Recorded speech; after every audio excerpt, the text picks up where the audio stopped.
કેશોદ તાલુકાની 17 ગ્રામ પંચાયતની ચૂંટણી શાંતિપૂર્ણ માહોલમાં પૂર્ણ થઈ હતી। કેશોદના ગ્રામ્ય વિસ્તારમાં 22,000 મતદારોએ મતદાન કરતા 70% મતદાન થયું હતું। કેશોદ તાલુકાના ગ્રામ પંચાયતની ચૂંટણી જાહેર થતાં જ ગ્રામ્ય વિસ્તારોમાં સરપંચ અને સભ્ય બનવા થનગનાટ જોવા મળી રહ્યો છે। ત્યારે કેશોદ તાલુકાના ચર, ચિત્રી, સાગરસોલા, મંગલપુર તેમજ લુણાવાડા તેમજ રાણીકપરા ગ્રામ પંચાયત સમરસ થતા બાકી રહેલી 17 ગ્રામ પંચાયતની ચૂંટણી યોજાઈ હતી। કેશોદ નાયબ કલેક્ટરના માર્ગદર્શન હેઠળ મામલતદાર તેમજ તાલુકા વિકાસ અધિકારી દ્વારા આદર્શ આચારસંહિતાની અમલવારી સાથે મુક્ત વાતાવરણમાં ચૂંટણી યોજવા સંપૂર્ણ તૈયારી કરી હતી। સભાથી જ ગ્રામ્ય વિસ્તારોમાં મતદારોમાં અનેરો ઉત્સાહ જોવા મળી રહ્યો હતો।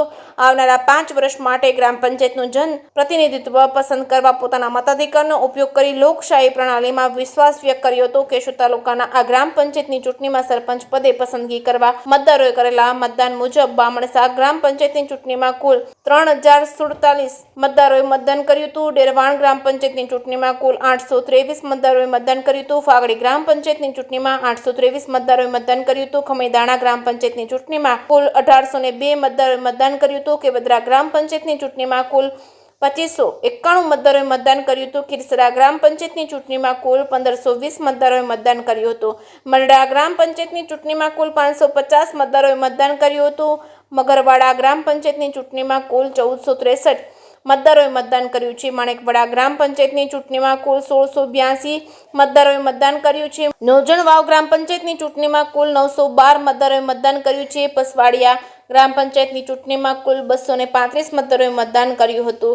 મહંત સિમરોલી ગ્રામ પંચાયતની ચૂંટણીમાં 968 મતદારોએ મતદાન કર્યું છે। ભાટ સિમરોલી ગ્રામ પંચાયતની ચૂંટણીમાં કુલ 886 મતદારોએ મતદાન કર્યું છે। સુંદરડા ગ્રામ પંચાયતની ચૂંટણીમાં 2309 મતદારોએ મતદાન કર્યું છે। ટીટોડી ગ્રામ પંચાયતની ચૂંટણીમાં 968 મતદારોએ મતદાન કર્યું છે। સરોડ ગ્રામ પંચાયતની ચૂંટણીમાં 846 મતદારોએ મતદાન કર્યું છે। કલવાણી ગ્રામ પંચાયતની ચૂંટણીમાં કુલ 968 મતદારોએ મતદાન કર્યું છે। કેશોદ તાલુકામાં યોજેલ ગ્રામ પંચાયતની ચૂંટણીમાં કેશોદ વિભાગના પોલીસ અધિક્ષક બીસી ઠક્કરના માર્ગદર્શન હેઠળ પોલીસ ઇન્સ્પેક્ટર પીએ જાદવ દ્વારા પૂરતો બંદોબસ્ત ગોઠવવામાં આવ્યો છે। કેશોદ તાલુકામાં ગ્રામ પંચાયતની ચૂંટણી શાંતિપૂર્ણ માહોલમાં પૂર્ણ થઈ છે। સરપંચ અને સભ્યોના ભાવિ પેટીઓમાં સીલ થઈ ગયા છે। જેકેએસયુ ગુજરાતી સાથે રાજુ પંડ્યા, કેશોદ।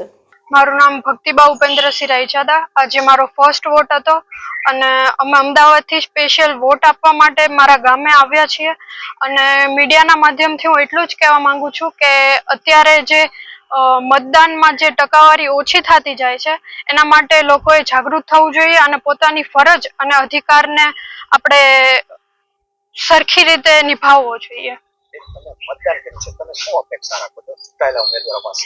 ઉમેદવાર પાસેથી અપેક્ષા રાખીએ છીએ કે ગામની કે જે તે પ્રદેશની સારી એવો વિકાસ થાય અને સારા માર્ગ ઉપર ચાલે ગામ। રોડ રસ્તા, પાણી, ગટર, પીવાલાયક સારું સ્વચ્છ પાણી, રસ્તા। નમસ્તે, મારું નામ લાડાણી જયદેવ, કેવદરા ગ્રામ પંચાયતનો મતદાર છું।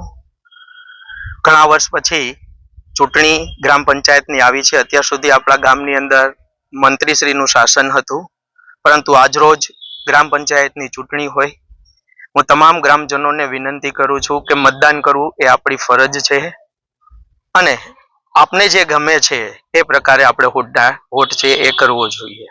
પહેલા કામ તો હરેક વ્યક્તિને હતા જ અને રહેવાના જ છે, પરંતુ મતદાન કરી અને આપણે કામે જઈએ એ આપણી નૈતિક ફરજ છે। એટલે હું સૌ ગ્રામજનોને વિનંતી કરું છું કે આપ આજના દિવસે આપ મતદાન કરી આપની ફરજ નિભાવશો। આપે મતદાન કર્યું છે? હા સર, મેં મતદાન કર્યું છે અને હું ગ્રામજનોને પણ અપીલ કરું છું કે આપ ચોક્કસ મતદાન કરીશો। તમે મતદાન કર્યું છે, શું અપેક્ષા છે વિકાસને લઈને? હું એવી અપેક્ષા રાખું છું કે ગામની અંદર વિકાસ થાય, રોડ, રસ્તા, વીજળી અને ગામના જે પણ નાના નાના પ્રશ્નો છે એ પ્રશ્નોની જે પણ પેનલ ચૂંટાઈને આવે એ ગામનો વિકાસ કરે, ગામના ગરીબ બાળકોને પૂરતી વ્યવસ્થા મળે, બસ વ્યવસ્થા મળે, શિક્ષણ પણ પૂરું મળે એવી મારી અપેક્ષા છે।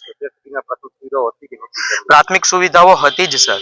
કેવદરા ગ્રામ પંચાયતની અંદર મેડિકલથી લઈ, બેંકથી લઈ, સૌરાષ્ટ્ર ગ્રામીણ બેંકથી લઈ, કેવદરા સહકારી બેંકથી લઈ બધા કર્મચારીઓને વ્યવસ્થા હતી જ, સ્ટ્રીટ લાઇટ પણ હતી જ। આ છતાં પણ ડિજિટલ ગુજરાતના માધ્યમથી કેવદરાનો વિકાસ થાય એવી મારી નવી પેનલ જે પણ ચૂંટાઈને આવે એમની પાસે અપેક્ષા છે। 3 વર્ષ દરમિયાન વહીવટી શાસન હતું, હા, અને અત્યારે ચૂંટણી થાય છે, આ બંનેમાં શું તફાવત છે? વહીવટી શાસન જ્યારે હોય છે ત્યારે કોઈ ગામના એક વ્યક્તિ જ બધું ગામનો વહીવટ સંભાળતા હોય છે અને અત્યારે એક પેનલ હોય છે જે ગામના 10 કે 11 વોર્ડ છે એ વોર્ડના સદસ્યો એમના વોર્ડની સમસ્યાઓ મંત્રી સમક્ષ અને સરપંચ સમક્ષ રજૂ કરી તેમજ તાલુકા પંચાયત અને જિલ્લા પંચાયતમાં એના પ્રશ્નો રજૂ કરી અને ગામનો વિકાસ માટે એના પ્રશ્નોનું નિરાકરણ લાવતા હોય છે.